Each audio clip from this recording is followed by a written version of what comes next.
This week's special festive edition of Quality Irrelevant is brought to you by Uncle Jimmy's hand-built, down-home, family-style Christmas wonderland. Rejoice at Uncle Jimmy's rustic, traditional, hand-carved, life-size nativity scene, in which all the figures are completely white, even though they're from the Middle East, because all the nice children deserve to see themselves reflected in symbols of worship and influence, and all those other ones definitely aren't allowed in Uncle Jimmy's hand-built, down-home, family-style Christmas wonderland. Frolic through Uncle Jimmy's rough-hewn, community-built, child-friendly snowman patch, made up completely of snow men because the snow wives are all in their snow kitchens, making their snow husbands a snow sandwich just as it should be, and maybe the snow men will buy their snow wives a pair of snow shoes if they do a good job, but maybe not because it's their snow money and all they really want to do after a hard day's snow work is hang out with their snow friends and sink a few ice-cold snow beers, which is entirely their right as snow men. Marvel at Uncle Jimmy's magic-filled, vintage-style, twice-daily Christmas wonder parade as they celebrate all the classic down-home festive traditions, like sending a handwritten note to Santa Claus, decorating the tree with rustic vintage ornaments, and hunting down the gay carol singers who came round and used their homosexual wiles to seduce Uncle Jimmy's son, cousin Bobby, into becoming a sinner in that public toilet those 12 times. So come on down to Uncle Jimmy's hand-built, down-home, family-style Christmas wonderland for a helping of Christmas cheer and festive magic for all the family. As long as your family is white, straight, and all the women in it know their goddamn place. I was really hoping that we could have one episode of the podcast where we aren't explicitly racist, but then I remembered it is the Christmas special, so that kind of goes hand in hand. Ha ha ha, great satire. Brilliant. Yeah. Well, snow is white, so... Fuck! That's too much for this podcast. Does that count as commentary? That snow is white. I'm sorry. Was it just too much? Yeah. There was too much truth in what you were saying. We're scared of it. Yeah, steady on there, Colbert. I'm sorry for preaching the truth. Yeah, okay, let's not acknowledge the explicit racism and heteronormative attitudes of that ad read too much, but Phil, well done for embracing Christmas cheer. Don't thank me, Theo. Thank Uncle Jimmy. I'm happy for Uncle Jimmy, especially since his son is called Cousin. Well, yeah, because he's uncle, so his son must be a cousin of the same person that he is the uncle of. Yeah, that's going to cause a bit of a problem because I refer to myself as Uncle Theo a lot in this podcast. Don't ask why. I guess I was just riffing on the standard that you've set, Phil. Anyway, fuck it. Let's go straight into the intro. Do we have some kind of Christmas version of our jingle with like bells that just go ching ching ching ching ching ching? That's not our jingle, but you know. I'm really annoyed that you suggested that because that is exactly what I was going to do. So now I have to do something else. And No, do that. Keep doing it. Just because it was suggested doesn't make it bad. I feel like a hack. It's fine. What I did wasn't our jingle anyway, so...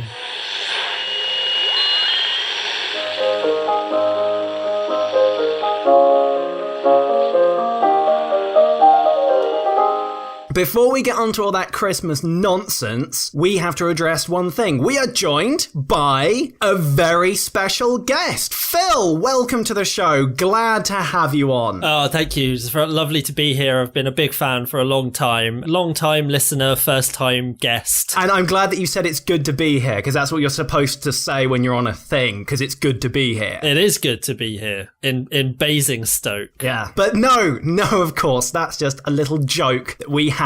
No, the special guest is Elena, ladies and gentlemen. Everybody clap. Hi. Everybody clap. Now. Hi. It's good to be let out. Well, okay, this is taking a dark turn. Now, we should explain. How do we know each other? You have kept me chained to a bed for a number of weeks, and I have now developed Stockholm Syndrome. That's right. You are the girl that I bring with me when I need to prove that I'm normal. Yeah. So I can go, look, she's right there. She's right there. You are in many ways Theo's normality beard. Yeah. Anyway, enough of that bollocks. We've got a lot of shit to get through through, so we really need to crack on. And Phil, you've already announced this, which I'm annoyed about, but yes, it is the Quality Irrelevant Christmas Special! Yay!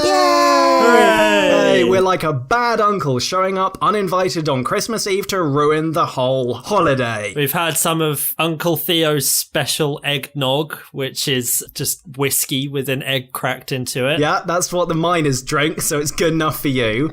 Ungrateful. I wasn't complaining. What is eggnog? What is it meant to be? Like, it has got eggs in it. It is basically alcoholic Christmas drinking custard. Is it like Advocar? Similar. Is it like a snowball? No, it's basically milk and cream and eggs and sugar, and you mix them all together, put some whiskey in it, put some cinnamon and some nutmeg in it, drink it all up, and then wake up and it is New Year. I see. Yeah, that sounds pretty horrific. Like you'll get some kind of growth or disease from that. Oh no, it is a delicious Christmas beverage. I can heartily recommend it. Because it's basically like drinking a cake. Liquid whiskey cake. Anyway, I want to get on to the main point, which is Merry Christmas, Elena. Merry Christmas, Theo. Merry Christmas, Phil. Merry Christmas, Elena. I don't like you two acknowledging one another. We'll be here all night. Merry Christmas, Phil. Okay, Phil, what have you got me this year? It's awkward.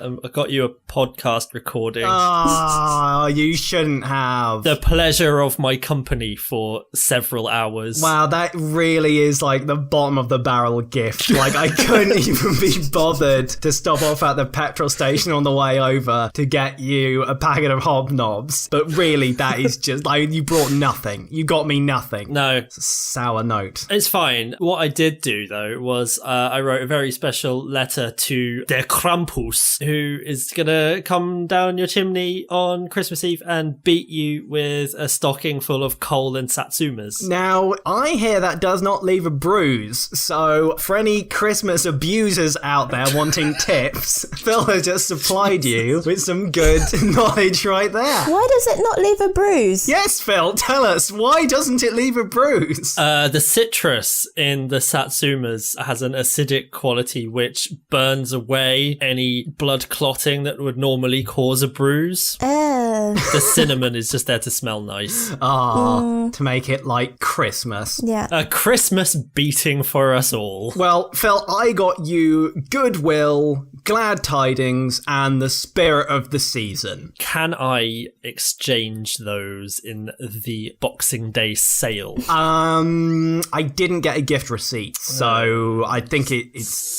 Son of a bitch. polite if you just, fucking take it. What is your policy on re-gifting? Are you just going to give them to Elena? No. I don't want them. Fucking hell.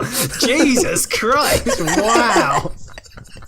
Wow, this has been a grim family holiday. Supposed to be all about giving and receiving and good times and being thankful. Wait, is Christmas about being thankful? No, that's Thanksgiving. That's Thanksgiving. We don't have that. What is Christmas about then? What the fuck are we doing here? Something about Jesus, I think. That doesn't sound right. Or, further political commentary, it's actually just about celebrating the changing of the seasons because it is the winter solstice. You goddamn pagan. Phil, tell me something about Christmas, about the Christmas story. Because I thought it was something about a prophecy. Like, there'll either be 1,000 years of darkness, or the sun will crash into the earth, which is kind of like the opposite. It's kind of either or, really. Well, actually, what it is the lighting of a Christmas tree and eating of much food and consuming of much beverages that historically stops the interdimensional incursions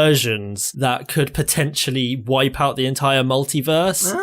So you know that classic Christmas thing on Christmas morning when you come downstairs and there's snow on the floor and you look into the sky and there is another Earth coming crashing towards you. Just by celebrating Christmas, it forms a protective barrier around our Earth. And as long as we have more merriment and joyfulness in our hearts than the other Earth, then that will prevent us from being destroyed and will instead see a cataclysmic event rip through the heart of their planet planet and possibly also their universe. But as long as we're safe, that is the spirit of Christmas right there. That's lovely. That's almost like My Little Pony. Except it ends with the death of a universe. Yeah, but sometimes in My Little Pony, they caused another race of creatures to starve by not allowing them to eat them. Such is the case here. It's kind of like us or them. And Phil, as you pointed out, if our merriment is greater, then we win. So, like a drunken bar fight, the more merriment you have within you, basically the more pissed you are, the more likely it is that you'll just have that overwhelming force to just overpower the other. Essentially, yes. That is why alcohol sales around the Christmas time period go up so dramatically. It is not for consumption and greed and capitalism. It is for survival. The survival of our very universe. Well, on the subject of drinking, I can endorse my very special mulled wine that I make at this time of year, for which I've just found a hair in my mug, which is disgusting. So, Elena, maybe you don't want to drink any more of that, because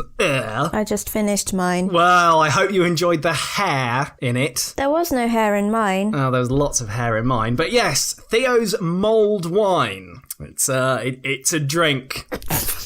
It's a drink I make. Good.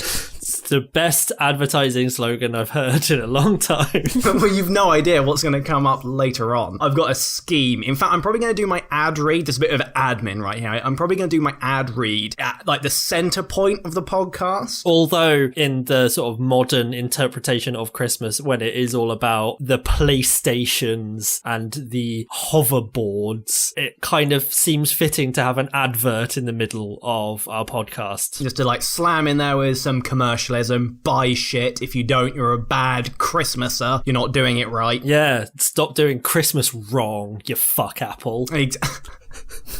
Why did I start saying that? I don't know. Why? I really like that. What? Fuckapple? I really, really like that. What, as a term? Fuckapple, it's brilliant. It's like vulgar and crude and horrid, but also apple. Can we change the tagline of the podcast to that? Vulgar and crude and horrible, but also apple.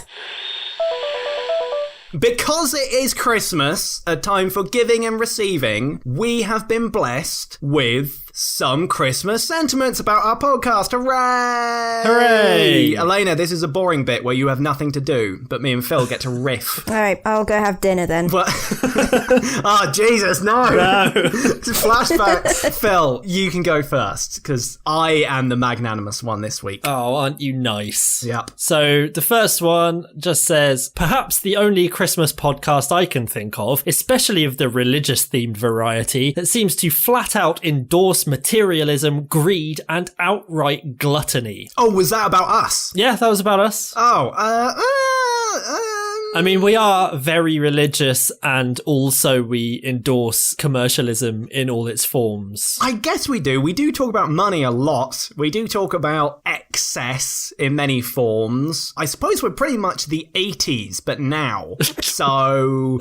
Yeah, I have a big phone. Yeah, I've got braces. I've got elasticated waist jeans really high up. If you think about it, is Christmas just a tribute to the 80s? Lots of bright lights and big things and excessive drinking and snow looks like cocaine a little bit. I think it might be. I dread to think what Christmas was like in the 80s. Let's move on to the next recrimination and sentiment, because I assume you bought 3. As always. So the next one says, quality irrelevant explains how several facets of the holiday, the tree, Santa Claus, gifts, have roots in religious tradition with a smile so wide and laughter that sounds so forced you half expect the microphone to pull back to reveal hostage takers. Okay, that's a second reference we've had to being religious. Yeah, this podcast does feature in the religion section of the iTunes charts, correct? Does it? Does it now? Oh, shit. Okay. Doesn't that mean we should be getting a lot more money? I mean, I know we just spoke about the 80s thing, but, like, surely that means that, you know, if we're gonna be a full-blown cult, let's make some bank on this. Yeah, I mean, even if we weren't a cult, even if we were sort of an offshoot offshoot of a different religion. I feel like the Pope has a lot of money. Yeah, he could probably just send us a few quid. Yeah. Oh, how about this, right? What if we became a subsidiary of the Catholic Church? Like a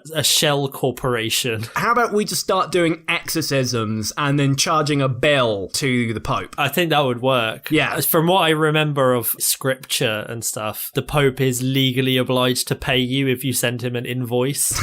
Yeah, it's just polite. Yeah. He's a very polite man. Fucking manners and that. I think that we should start doing that. I did think of starting an exorcism podcast, but then I realised that would just be like 3 hours of screaming and, sweat and just horrific, and someone might die. Are exorcisms just actually a bit of an orgy? The church is always very weird about this, like, oh, there was an exorcism, there was some candles and some wine, and it was all very hot and sweaty, and there was a lot of screaming and shouting and chanting and stuff and weird things you gotta wear and stuff. It just sounds like an orgy, especially when it's like, oh, and they didn't survive. It's like, yeah, very few do that kind of maneuver. People tend to survive sexual activity. Tend to, but not always. Not when the Catholic Church is involved. Oh, commentary. Yeah. So, Phil, third and final one. Hit us hard and fast. Third and final one. Had Quality Irrelevant run any longer, they would no doubt have found a way to find the divinity in Frosty, Rudolph, the Grinch, Peppermint Bark, the Elf on the Shelf, Frosted Cranberry Hand Soap, and Mr. Hanky the Christmas Poo. When they mention how long we've been going for, now, does that mean, like, the length of our podcast is too long, or have they assumed that we ended, like we had a big finale? I'm not sure. What I can say is that none of these were actually reviews of our podcast. What? What they were all reviews of was a film called Kirk Cameron's Saving Christmas.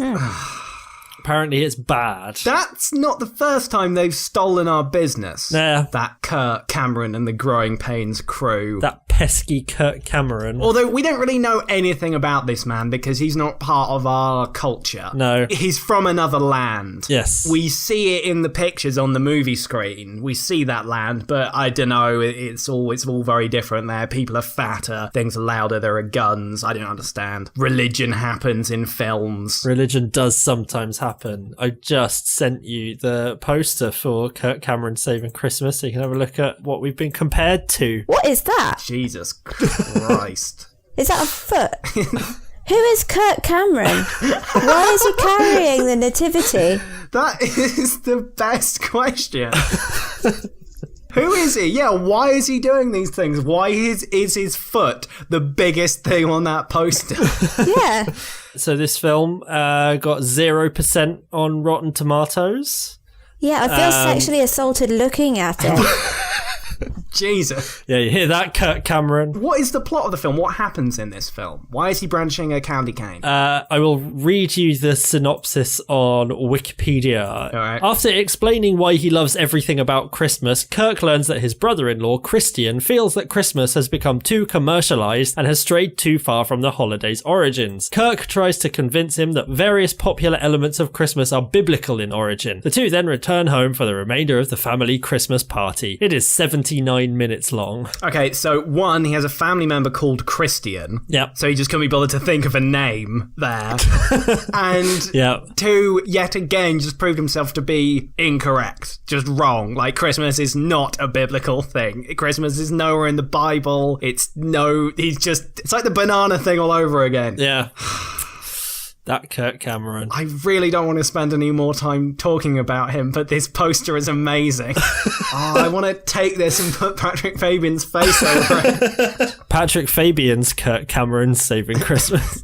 Patrick Fabian as Kirk Cameron. That could be a way to make him famous. Oh, by the way, I don't have a Patrick Fabian film pitch this Christmas. What? Well, I thought, we do that every week. It's not really a Christmassy thing. You don't want to force it. Also, the only Christmas film I could think to lampoon was a Jingle All the Way, the Arnold Schwarzenegger one, where he's like, I am a father, and I have to dress up as a superhero, and something happens. And I was like, you know what, that film is already stupid enough. I I'm not doing my version. You sure of you it. didn't want to have, I'm a father, and I have to dress up as a superhero. Oh, that does sound good. Maybe we should do that. Elena, are you still there? I am. I'm playing a game on my tablet right now. You've essentially relegated Elena to the corner to do some finger painting.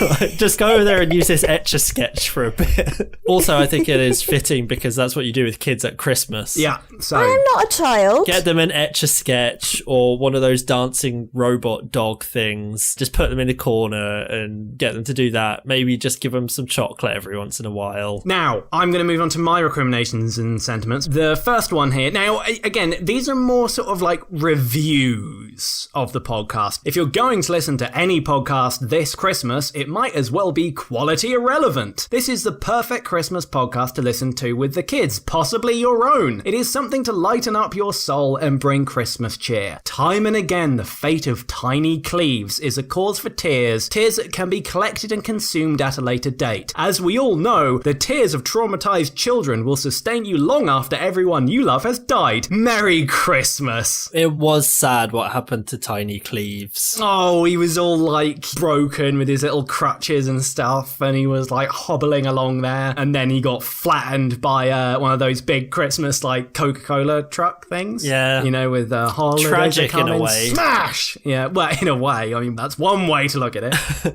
He loved Christmas so much, did Tiny Cleves, and in many ways it was Christmas that killed him dead. Christmas killed the beast. So, make children cry on Christmas and live forever. Ah, right, okay, I know what we'll be doing down the orphanage later on. Oh, wait, no, those kids have already lost and, like, grieved. And they probably, like, toughened up a fair bit. They'll probably just murder you in cold blood. Exactly, that's what they are. Orphans. Cold-blooded killers. Why are they orphans? No smoke without fire.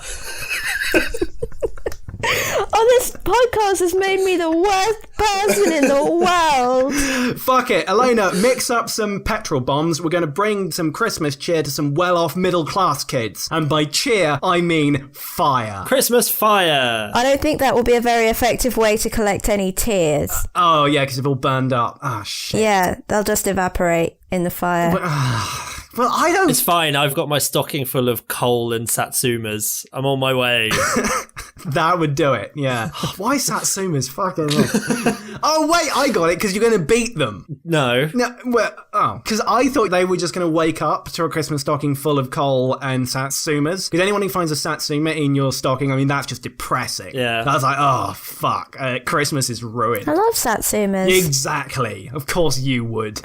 Shut up. Yeah, shut up. That is another defamation.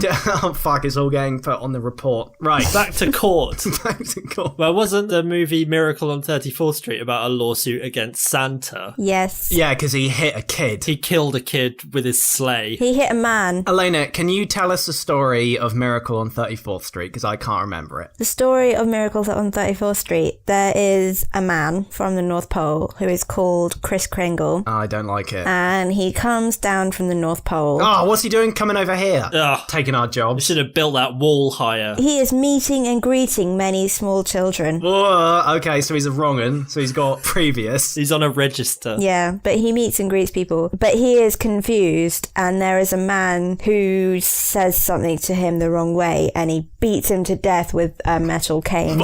But then it is okay because he is actually Father Christmas. Ah, so it was magic. And then there is a lawsuit where they try to... Actually, no, I don't think it's a lawsuit. I think it's a criminal prosecution because he has hit someone. And then they're like, oh, you belong in a mental house. And he's like, I don't belong in a mental house. I belong in the North Pole because I am Father Christmas. And then a little girl gives the judge £1, and that is enough.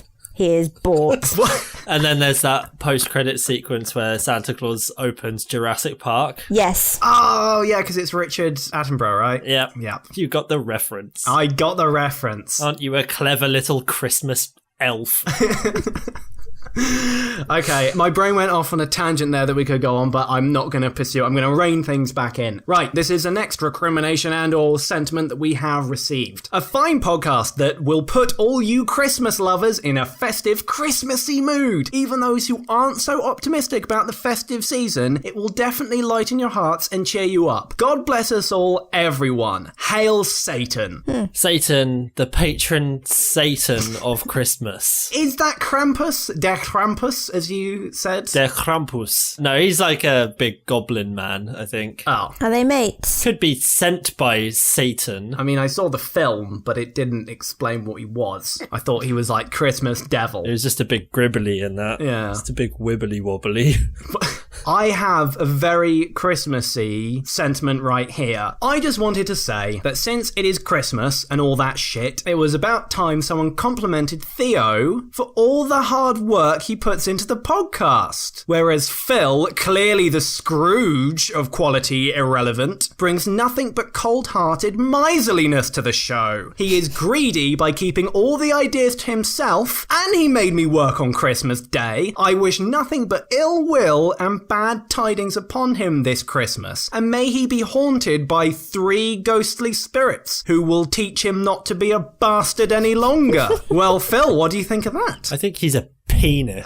Well, okay, hold it. So are you refuting his claims? Are you not the Scrooge of quality irrelevant? I think you'll find that I am the ghost of Christmas past of quality irrelevant. Well, you can't be. Okay, explain this to me. How do you answer this, all right? When you are walking about town in your long dark coat and your top hat, why is there a reasonably large number of Muppets follow you around singing, "There goes Mr. Humbug, there goes Mr. Grimm, if they gave a prize for being mean, the winner would be him"? How do you explain that? That's pretty suspicious. The aftershave that I wear is a pretty intense Muppet pheromone. So they just can't help themselves. And the singing, it has a sort of a hallucinogenic property to the Muppets. So they might be imagining that they're in some kind of Christmas film. Whereas actually they're just following a nice boy round who happens to be wearing a big dark coat and a top hat and like punching orphans as he walks down the street. According to Elena, they've done something. Yeah. Merry Christmas. Take this, child homeless. In fact, they may have burned their houses down and that's why they have no parents. Yeah, so it's their fault, really. All orphans are to blame for their own situations. I mean, I don't know. I mean, I still think the evidence stacks up against you, Phil. Well, I'll be seeing you in Christmas court. Okay. Elena, can you make a note of that? I will defend you, Phil. Oh, what? Thank you. But okay, then I'm glad of this. I was feeling a bit bad this year, all right? I thought, now, this isn't fair. What is going to happen to Phil this year maybe is a bit much. But now I've decided, actually, this is very apt. This is very just, and I'm pleased, in fact. Because Phil, you are, in fact, the Scrooge of the podcast. And as it turns out, you will be visited by 3 Christmas spirits this Christmas Eve. 3 figures of Christmas that embody the spirit of the season. First of them all, the ghost of Christmas black and white days. Then the ghost of Christmas what it is now. And finally, the ghost of Christmas coming up next on BBC Two. And in fact, the first ghost is here! See, I've got some ghost noises, so you can... Oh no, a see it's ghost. Oh. Yeah, so right, yeah. Phil, I am the ghost of black and white days. It's not racist. Phil, do you remember a time when you were a prick and it was Christmas? If not, make one up and that will do. Oh, well, I do remember this one time that this vengeful spirit visited me on Christmas and then I immediately called the fucking Ghostbusters. They're coming for you. What about the time you didn't get your co-host Theo a gift for Christmas? Ooh. I don't see anything wrong with that, really.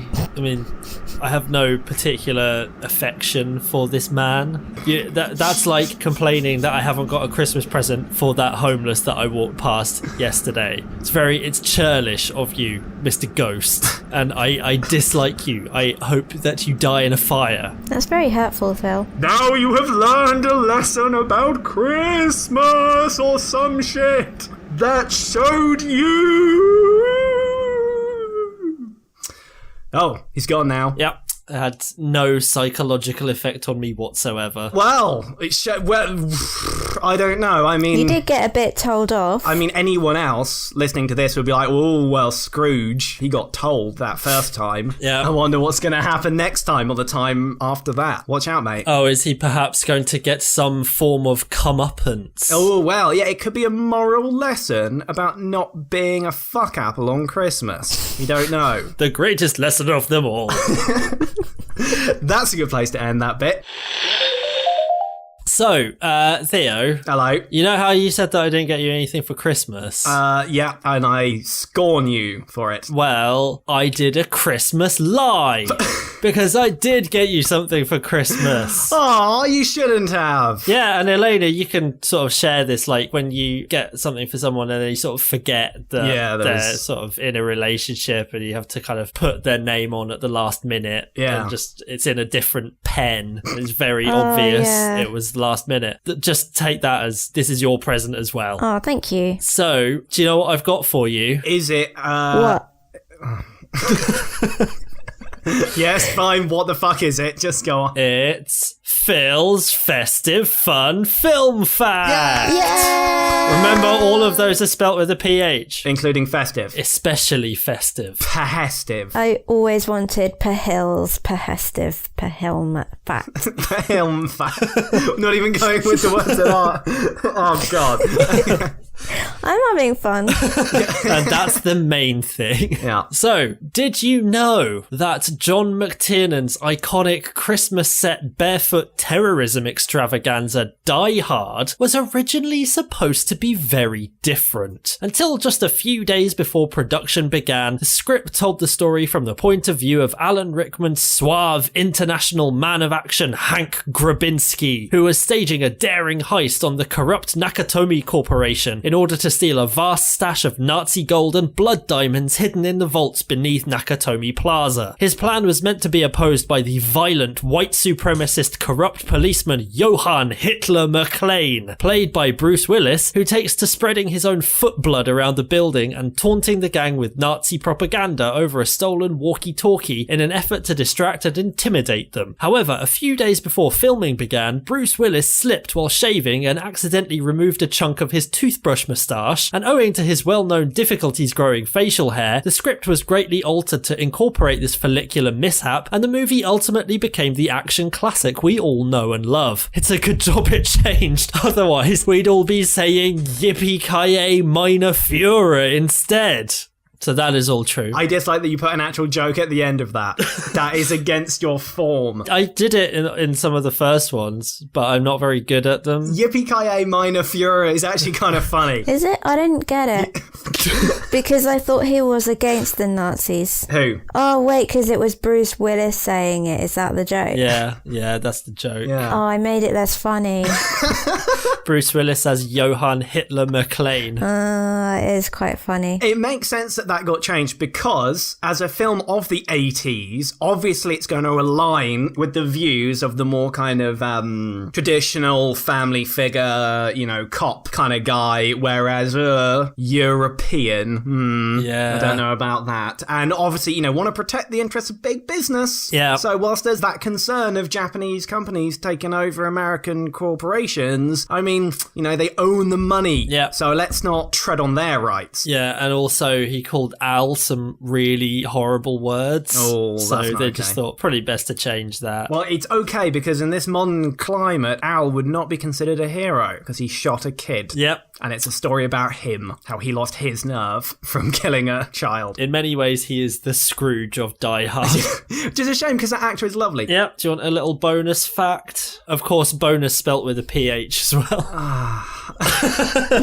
Only if it's about the police chief who was the principal in Breakfast Club. It's not. Damn it! But I'm going to do it anyway. Oh, go on then. Speaking of Die Hard, did you know that the Japanese translation of the film's title is No Shoe Man Talk Cowboy Merry Christmas, everybody? It's true. I can never tell if you're lying there. Elena, you know about this stuff. Is that true? I wouldn't know. It doesn't sound true. It's entirely 100% true. I mean, Phil said it was true, so what are your credentials, Elena? I don't have a PH in my name, so I don't think I can qualify. Shit. No, that's true. I suppose you could spell Theo with a PH. Yeah, we could call you Theo. Theo. Theo. Yeah, I mean, I already get called that. It's okay, because I can cuddle up by the fire with a hot mug of Theo's mulled wine to make me feel better this Christmas. Now, you may have noticed, when I've been talking about my mulled wine, Phil, Yeah. I actually call it mulled wine. What? See? Little hint there. Why is that? Mole. Why, well, hi, I'm Theo from Quality Irrelevant, and I'd like to take a moment to talk about Uncle Theo's hot, spicy mulled wine. That's right, mulled wine. What's that, you say? Well, shut the fuck up and let me set the scene. It's Christmas Day, and like every other morning, you need to get drunk and quick. But hold on there, champ. What say we spice things up a bit on this special occasion? Before she walked out on you, it's a good thing your spouse picked up a bottle of Uncle Theo's hot, spicy mulled wine, available now at your local newsagents. So instead of knocking back a champagne glass of bleach, why not heat up a mug of Uncle Theo's hot, spicy mulled wine instead? You'd be a fucking cunt not to. Yes, Uncle Theo's hot, spicy mulled wine is made from the finest, most succulent moles I found out back in my very own garden. I dug those little fuckers out myself before they tore the whole goddamn building down. Tossed them in a large wooden bucket with some cloves, cinnamon, a bit of orange, and a few secret ingredients, the names of which I'm not stupid enough to say out loud. Then I rolled up my jeans, peeled off my socks, and pressed out those moles the old way. Now doesn't that just make you want to drink smashed up moles all hot and in a mug? Uncle Theo's hot spiced mulled wine. It's literally small animals crushed into a sort of liquid, bottled and sold directly to you. If that doesn't sound like Christmas to you, then you're a goddamn specimen and get the fuck out of my country. So that was just a little advert there. I thought I'd just slip in undetected into the podcast. Theo's mulled wine. I don't know if you got the joke. Oh my god, sorry, I was just drinking Theo's mulled wine. It's moltacular. Moltacular. Straight from the horse's mouth. Fuck, I'm not a horse. It's got moles in it. Yeah. That is the whole joke. It is the Christmas time of year, and we all have our Christmas traditions and things we like to do. So is there anything you want to say about Christmas Day itself and what it's supposed to be and how it's supposed to go and the things that everyone should be doing or the things that you do that are special to you, that you enjoy about Christmas itself? It's the most wonderful time of the year. None of that. No singing. Singing. No one sings on this podcast. Are you going to cut it out? I talked about cutting something out, so you can't do it now. Ha ha ha, I win. Shit, you know the rules of this podcast. Yeah. That's not fair. Phil, is there anything about Christmas that you love, that you like to do? Well, you know, I like the old traditions, and when you all sit down to Christmas dinner and you get your tiny little plate of sprouts and charcoal, you know, everyone else has some other food, but I'm not really sure what it is. Then you go and sit in the corner away from all of the other people. If there's another room there, then you go and sit in the other room and sort of choke down your nice plate of sprouts and charcoal, and you listen to the merriment from the other room. You know, it's just part of the Christmas Day tradition that you're not part of that. You are removed from that, forcibly threatened by a bat to leave the room and eat your charcoal in peace. By bat, is that a wooden implement traditionally used in sport, or is that a spooky sort of like Halloween bat, like a vampire bat? It is a baseball bat wrapped in tinsel. Ah, so it is festive. Yeah. What is the difference between charcoal and coal, other than the flavour that I assume you know all about? But it's all about the way that it is baked. If you think of it like pastry, charcoal is like puff pastry, whereas coal is like phyllo. It's a bit lighter, it's more layered. It makes you want to cry yourself to sleep a little bit less, which is why I get charcoal for my Christmas dinner, because obviously tears are the most wonderful time of the year. Am I right in thinking, Phil, that you have all of the sprouts at dinner? Everyone else says this other food that you're not too sure of, but you are the only one with sprouts. Like, they've made sprouts and you get like all of them and no one else has any, but then there's a lot of other things that they have. That's how it goes. You know, everyone else gets all of, I don't know what they have. Yeah. Some kind of meat, possibly. Could be a root vegetable in there, maybe? Yeah, it looks kind of, I don't know, not really for me on Christmas. I'm more about the sprouts and the charcoal. It's a bit much. Yeah. It's a bit heavy. Yeah, you don't really need that on a day when you're allowed to suck the excess chocolate off the Quality Street wrappers that other people throw away, snort up the crumbs that left in the bottom of the mince pie tin. It's a day of excess, so you don't really need all of that other stuff for the Christmas dinner. Just need your sprouts and charcoal, the simple, rustic, traditional Christmas dinner. Okay, now fuck you. I see what you're doing here, okay? I called you Scrooge on the podcast, okay? And now you're trying to get a bit of Christmas sympathy by pretending to be the Tiny Tim of the thing. Well, I mean, to be fair, he wasn't mistreated by his family, but we'll go with that. Theo, would it help if I told you that far from gaining my sympathy, what Phil just did was make me feel physically ill and genuinely emotionally upset with him for the way that he was describing his dinner? My description of my Christmas dinner has in some way violated you. It's just triggered unhappiness in a way I didn't know could be triggered. Do we need to put a trigger warning on this podcast now? Yeah. Trigger warning. Sad. I mean, it sounds like, you know, we all have a lot of fun on Christmas. You know, there's lots to go round, but not for Phil, of course. I have fun with my sprouts and charcoal. It's a good time. Do you, like, talk to them, act out little plays and things, or just... Yeah, and you can, like, draw on the pavement with the charcoal, because obviously you're sitting outside for most of it in the cold, and you're not allowed a scarf or a jumper or trousers. This really ruins my idea I've got coming up, but okay. Elena, any Christmas traditions that you are fond of that you like to do every year? As you know, I like festive and fiesta, so I quite like the Theo Piñata game. That is always fun. Is that just hitting me with a baton? Yes. But blindfolded. Hit Theo with a baton until he pukes up chocolate.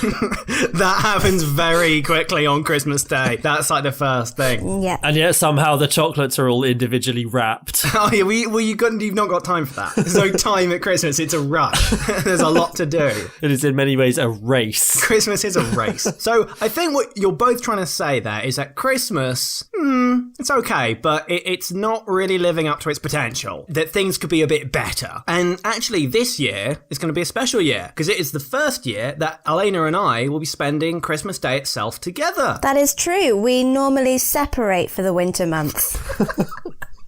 Yes, that is true. I don't know, some reason. I can't think of a reason. We're going to spend Christmas Day together. And of course, there's a bit of apprehension because, you know, people celebrate Christmas differently. You know, Phil, you've got there, you know, with your sprouts and your coal and all those little things that make it special. Some people go to church, which sounds like a fucking horrible way to spend Christmas morning to me. But, you know, whatever floats your boat. Others start drinking immediately, like as soon as they get up, whereas others may wait until like 5 p.m. before they hit the Baileys. I have to say, I don't celebrate Christmas so much. It's not really been my thing. I don't subscribe to those beliefs. I've got a slightly different tradition that I do. So I thought I'd take this occasion to tell you both about a Christmas religious figure who I worship at this time of year. Have you heard of Ian McShane? No. Captain Swearonimus from the Dead Woods. Yes, he was in the Deadwoods. He swore a lot. And he had swear in his name. Yeah, Al Swearigan, I believe. Saint McShane, as we know him as. So do you not know him? Do you not worship him at this time of year? No. Phil? I'm lapsed. Oh, okay. Well, you are missing out. Because let me tell you about Ian McShane. For the uninitiated and the heathen, let me paint a picture for you of the perfect Ian McShanemus, is what I'm going with. That fucking hell, you have to really try and fit that all in. So, it's just like any other Christmas day. He shows up on your doorstep on the day that you may typically refer to as Christmas Day. It's Ian McShane. First thing, there's a knock knock at the door. Knock knock, right? I mean, you've got a doorbell, but he won't use it. He's old fashioned like that. Knock knock. You swing open the door, and there he is with his bags on the doorstep. Hooray! It's Ian McShane here for Christmas. Sorry, I mean Ian McShanemus. And you give him a big hug and welcome him in, and he'll say, "Nobody came to pick me up at the station." So that's a bit awkward. Yeah, just a bit passive aggressive. Yeah, cold. Yeah. Cold. I'm not sure it's even that passive, to be honest. I mean, it's just coming out right and saying it, isn't it? Yeah, it's confrontational for first thing on a Christmas morn, I would agree. So, yeah. So, anyway, you try and take his coat, and he'll resist. Oh. Yep. Won't let that go. You could offer him a mince pie, maybe a drop of sherry, and he'll say no. Okay. I mean, because it's all part of the tradition. It's all part of the fun. I mean, to be fair, you two are very closely resembling my family when this happens to us on a yearly basis. Yeah, you're doing a great impression of my mum right there. That's all she says during this entire thing. Yeah, that's my dad. That's my dad, yeah. Yeah. Yeah.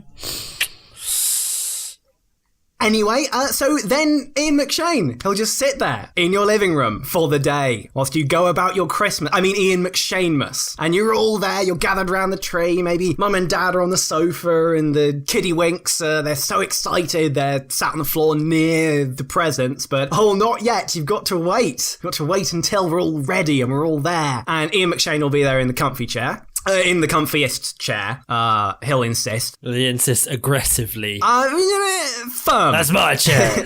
Firm. Yeah.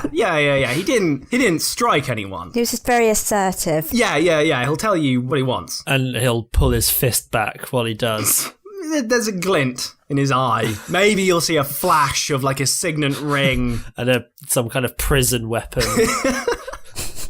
I have wondered about that. I don't think he's been inside on the clink, but he's got friends. I wouldn't be surprised if Ian McShane had some kind of prison tattoo if he took his shirt off. But no, this is great. You've got Ian McShane there in your house on Christmas Day. Hooray! You don't seem to be very excited about this. This is like the best part. You're not very, come on. Come on, you two. You know what I think it is, Theo? Yeah. I've had too many awkward experiences similar to this, where it's been Christmas morning and, say, Jeffrey Rush has come round my house. And it's very similar kind of situation, but what Jeffrey Rush does when he comes around to your house on Christmas is you open the door and he will immediately flick one of your testicles, but he'll do it with surprising force for just like one finger. Wait. Is that one finger off the thumb into the... Yeah, it's off the thumb, just bam, like he knows the pressure points. Ooh. If there's one thing you could say about Jeffrey Rush is that he knows testicular pressure points. And then he just drinks literally everything in your fridge, like all of the special Christmas drinks that you've bought specially, that you've gone and done the big Christmas shop at Tesco. Like Uncle Theo's hot, spicy mulled wine. Fun for all the family. Drink it up, kids. Fun for all the family and Jeffrey Rush. Just for Jeffrey Rush by the sounds of it. Yeah, and then he leaves by bashing a hole through the roof of your house and clambering out like a monkey. Does he use his like belt or tie, is it, to clamber down the side of the building? There's a little rope. No, he sort of leaps across rooftops to the next house, like Planet of the Apes. Shit. So we sort of swore that off, and then the next Christmas, who's there at the door but Jonathan Pryce? And he gives you a hug, but it lasts for like probably about 3.5 hours too long. Oh, those long hugs are awkward. And he sort of breathes very hot whiskey breath on your neck. Does he give it a little kiss? And just occasionally, just like a little, just on the neck. Well, he's an affectionate sort. I mean, the hug is fine, a little bit too long, but ultimately okay. What he'll do then is he'll punch his hand into the wall of your house and tear out all of the copper wiring. It's valuable, that stuff. And then if you've got a pet, if you've got a dog or a cat or something, he will just sort of whip the copper wiring at the pet and then run away laughing. So we didn't invite him round anymore. You know, we didn't have Jonathan Pricemas anymore. Oh. So I just feel like I'm a bit burnt out on these different holidays. That's why I can't get excited about Ian McShanemus. I don't know. I mean, when you've had Jeffrey Rush or Jonathan Pryce round, I mean, have they opened your presents? I mean, not all of them, but just the best ones. Yeah, Jonathan Pryce does it. He has like worryingly sharp toenails and he does it with his feet. Ugh. And if he doesn't like what's inside the present, he will just stamp on it, even if it's a puppy. I mean, that does sound like a handful at Christmas. Like, maybe another day of the year, I suppose. Yeah. Sorry, Jonathan Pricemas. It sounds like Pricemas is the worst one. Rushmas, a gay affair to a certain extent. You know, a lot more revelry going on. Pricemas, a bit intimate, a bit too full on. What I found is it's much better to eschew Pricemas and go for Pryster instead. It's Jonathan Pryce Easter. Okay, so you're not sold on the Ian McShanemus then? Not entirely. I mean, feel free to try and convince me, but I just, I've had some bad experiences. Okay, well, forget the bit with the presents and the comfy chair and the tree and all stuff. Okay, that bit is all done. Maybe now it's time for some parlour games, a bit of family McShanemus fun, and Ian McShane will say no. And he'll turn on the Queen's Speech and start reading the paper, I guess. Telegraph. That sounds pretty typical of McShane. Yeah, old school. So, yeah, you can hear the cough in the background there. Just, So that will go on for a few hours, all right? That sort of like fun. And that icy apprehension that has permeated every interaction so far probably won't let up during that time. That'll just sort of continue and go on. Well, it's McShanemus, isn't it? It is McShanemus, yeah. It's part of the tradition. And then after a bit, when you're offering out some mince pies and brandy to take the edge off, Ian McShane will lower the paper, peer over his reading glasses and say, "What are we having for dinner?" So, Phil, what are we having for dinner this year? Well, I know what I'm having for dinner. Oh, yeah, shit. You see, your previous thing has really screwed up this part of the podcast. Okay, sorry. So, Elena. Yeah. What are we having for dinner? I thought we could have some leftover mole crown from the bits that weren't quite good enough for the mulled wine. We could just kind of put it in the oven, just let it bake or stew or whatever it does, and then eat that. If I could suggest something, maybe pop it in a slow cooker. Oh, yeah, that's quite a good idea. But then I want to have the crispy skin. Crispy mole skin. Yeah, like maybe if we could slow cook it for a bit, and then at the very end just kind of put the sort of spiky bits, baste them in some like oil, and then just grill it. Well, this is all a bit academic because Ian McShane has been listening the entire time and he's just waiting to say, I don't like mole. Oh, okay. So I guess you've got to go out and get something else. We could have Ian McShane from McShanemus. He's probably the strongest person in the household. I think I'm going to lose that fight. Yeah. I feel like he might taste like a satchel. Yeah, like a satchel from the 1800s. Yeah. Like, really. An antique satchel. That's what Ian McShane would taste like. Like how he was in Deadwood. Like just that now. He died then, was left out in the sun until now. It's how he looks like he tastes. So yeah, it's a bit of a pain because shops are closed. Yeah. So you could get a rabbit. Perhaps Elena, a rabbit. Yeah, maybe? we could get a rabbit. And go foraging. Yeah, like smash its head in with a Christmas brick. Sorry, an Ian McShanemus brick. There's a brick wrapped in tinsel. Yeah. So Phil, I can hand you the bricks. Okay. Whilst you do it, because I'm not finding Ian McShane his dinner. One of you two can do this. I'm not doing this. One of you two. Well, there will be an extra sprout and an extra charcoal piece for the one that does it. Phil. Okay, I'll kill a rabbit with a brick. And then feed it to Ian McShane. Yeah. All for a piece of charcoal. Yes, please. You lucky sod, you. Yeah, but it's okay, because when we get home, blimey, it's chilly out there. God, whew. You come back and you find he's eaten everything. Just everything. All gone. All the Quality Street. Oh, yeah. All the mince pies. Yeah, oh, yeah. I definitely know what's left. The little toffee pennies from the Quality Street. Nobody finishes them. Or the bounties from the celebrations. Unfortunately, they are all unusable. He's just thrown them on the fire with the wrappers on, so there's a strong smell of like burning plastic. Well, that's a Christmas smell, isn't it? It's an Ian McShanemus smell. An Ian McShanemus smell. Yeah, burnt plastic on an open fire. And, he's there, he's sat in your favourite chair, and he'll peer over his paper and say, "Change the channel. I want to watch EastEnders."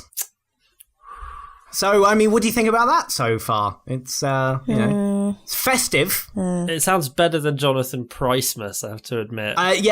No one is getting, whipped with copper wire. So, that's what I think of your fucking Pricemas, okay? And it seems like the structural integrity of the house will probably remain. Yeah, unlike in Rushmas, where you've got a fucking hole in your ceiling, in your roof. Yeah. Yeah, and it's cold on McShanemas. Exactly. On McShanemas Day. Yeah, you'll be cold, lonely and cold on McShanemas. But the best bit is still to come! So it's been an exhausting day. Really trying. So off to bed. Make sure everyone brushes their teeth, especially the kids, since, they've probably been sick a few times from the strong alcohol and complete lack of food. And that's when you find out. He's in your bed. Ian McShane is in your bed. Oh, there's an old satchel in my bed. Yeah. Why is he in your bed? I don't want him in my bed. He likes it that way. He prefers to spend Ian McShanemus in your bed. Is he, tucked up and asleep at this point? Or is he awake and waiting for you, perhaps reading some kind of Hemingway novel in striped button-down pyjamas? They're long johns, they're stained, and he's not so much waiting for you as in it almost looks like he couldn't care less. That he's in your bed. He's comfy. He's going to spend the night there. He's got his novel that looks like it's been read every day for the past 200 years. And it's probably about a tall ship. Yeah, he's there reading about his ship, but he's just in bed in his long johns. He's not asleep, the light's on, but he's not waiting for you, but, he's there. Do you get in bed with him? Oh, yeah, no, you've got to get in bed. Okay. You've got to acquiesce. Quite often people go home for McShanemas to maybe stay with their parents or something along those lines. I'm now imagining that he might be in a very small single bed that perhaps hasn't been upgraded since the person sleeping there was a child. Oh, Phil, I'm so sorry. Yeah, no, that's exactly the situation you're in. Ian McShane is in a small child single bed waiting for you, reading a novel about a tall ship in stained long johns. Yeah, he's in your bed, your childhood bed at Christmas. I'm getting genuinely upset by this.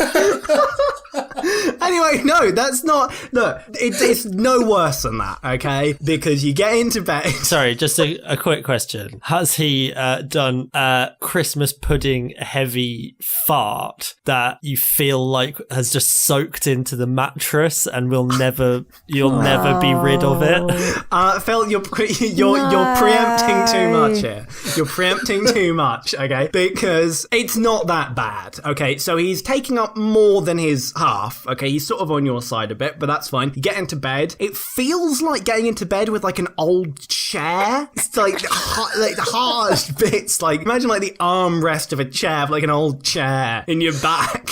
and he's behind you, and you have to face away from him, and he won't put an arm around you so much as just sort of like rest an arm over you. And that's when he lets out the fart. This is the worst McShanemas ever. Yeah, I know, it's traditional. I'll admit it's very traditional. This is like the kinds of things that Dickens always wrote about. And the best part is, just as you're drifting off to sleep, and by that I mean you're like gripping the sheets, like wide-eyed in fear, just like very softly in your ear, you'll just hear, "It'll be lonely this McShanemas. Lonely and cold. It'll be cold, so cold. Without you to hold this McShanemas." You're genuinely broken. So yeah, Merry McShanemas. That's a tradition that I celebrate every year. All you have to do is just wait a few days until new Richard Gere. Happy New Richard Gere, they will all say as they pop a party popper and the Richard Gere fireworks go off over Times Square and he's there just gently putting a finger inside your ear. As long as it's gentle. It's also very, very wet. Oh.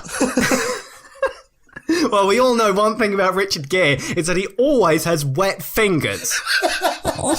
Always. It's well known. He's renowned for it. Always. He's not dipped them in anything, okay? It's just... Generally wet. Old wet fingers Gere.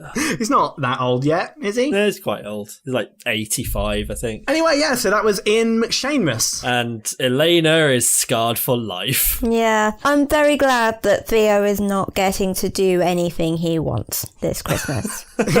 Or Ian McShanemas. Oh, what? So Ian McShane isn't going to come over and be cold to everyone? He's going to come over, but then he's just going to leave. Oh, like... He's going to come over and stand on the doorstep for a bit, refuse to come in, and then just turn around and go away. He's going to, like, go to the house over the other side of the road and spend it with them. Oh, what? So we'll walk up to the doorstep, just knock. Yeah. And then we just don't answer. We all just freeze, don't move. It's Ian McShane. And then after, like, a bit, maybe 20 minutes, he'll just go, "Oh, well." And then off he goes. Maybe next year. No, what's going to happen is we're going to answer the door, you're going to be there, and it's going to go, "Oh, no, not him." And then he's just going to turn around and leave. Oh. And then he turns around and as he walks down the end of your garden path, he takes off and flies into the sunrise. Yeah. Oh, so it ended nicely. Yeah, and then gets sucked into the engine of a plane. Oh, fuck. Yeah. Oh, well. And it's just festive Ian McShane rain. Ian McRain. Ian McRain. Festive Ian McRain. I genuinely did not see the Christmas episode ending with Ian McShane being liquefied and raining down on the Christmas scene, but that might be the only way to celebrate the holiday season this year. Yep. Yeah. Fuck me. Merry McShanemas to us all. Merry McShanemas. Jesus. Yeah, that was the hardest thing I've ever had to think about.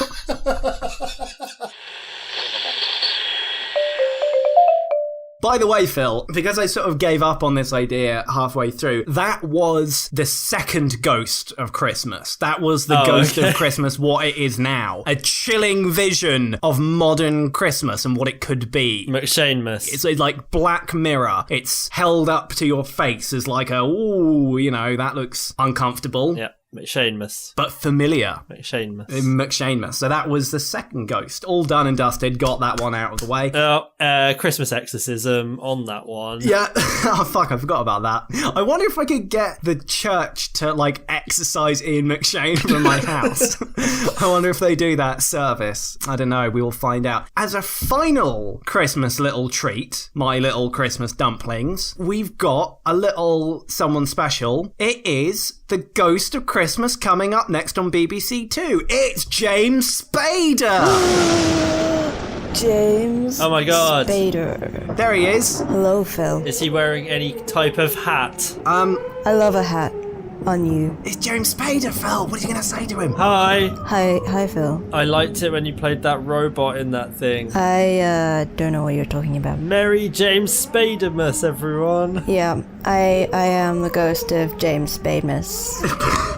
Rather than talking about your sexual deviancies there, James Spader, I thought you were going to teach Phil a lesson about Christmas. Something to make him be nicer to your old pal Theo there. Oh, yeah. For the podcast. Okay, sorry. I got sidetracked by Phil's beautiful pain face. You should be nice. You should buy Theo more than just good cheer for Christmas this year, Phil, because there's James Spader. I'm gonna make your life miserable until you buy Theo a good present. That does sound like a lot like James Spader. So, Phil, what have you got to say for yourself now? Now that James Spader has wandered onto the podcast. God, well, don't I feel pretty bad about myself now? Exactly. You've had a fucking ghost. You've had Ian McShane and James Spader haunting you at Christmas. I know, it's a nightmare. It's what Dickens wrote about. But what I will say is... the power of Christ compels you. You can't use that. The power of Boston Legal compels you. So... Bye. I liked you in Boston Legal. Thank you very much. I enjoyed that film. It's not a film. It's a TV show. Is it? I don't know enough about James Spader. All I've seen is The Secretary. Oh, I liked it when you tied Maggie Gyllenhaal to a chair and she weed herself. Yeah, that was good. How can anyone think I'm weird when James Spader lives on this world? I mean, there are different tiers. I'm not on James Spader level. He's weird. But you know what, though, Phil? What? Unless you show Theo a proper Christmas and really give him the gift of more than good cheer, he will end up like James Spader. Oh, fuck. That's a horrifying prophecy for the future. Although, on the other hand, if Theo doesn't have very much merriment this year, then perhaps the levels will be low enough to cause our Earth to be destroyed in the interdimensional incursion. So I think we probably all win, really. I have thought of that. I have thought of trying to set up other timelines. Like, you know... How is that a sentence that anyone says? No, I've thought, like, couldn't we just, like, convince people that time... Like, so it's in, like, you make a mistake. Fuck, like James Spader, you pushed her too hard and there's blood everywhere and, you know, she's not going to make it out of this one. So, gotta try... I mean, he's murdered someone. He must have done. So you just tell everyone, like, it's a different timeline. Yeah, and pretend that Nazis rule America. Yeah. Because that's what happens in all things with alternate timelines. Has James Spader ever played a Nazi? Probably. He'd make a good one. He would make a good one. He played that snobbish guy in Pretty in Pink. Oh, so that's basically a Nazi. Yeah. It's at the end of the podcast. So we've got to end on something. Can we just like fade out and just put bells? Why don't we fade on a song? What song? Are we going to sing on the podcast? Yeah. Well, Phil's gone. Phil's just doing that. So... What? He's lost to us forever now. That's how he is. Actually, you know... When sleigh bells ringing and things and things and thingies and things. Cut it now. I love how you didn't even know any of the lyrics. You're like, that's not necessary. We can have fun regardless. Fuck everything. Fuck knowing things. We'll just talk about James Spader for ages. We'll just fade out talking about James Spader and Christmas. And we can just hear bells from Phil losing his fucking mind. And somehow that'll be...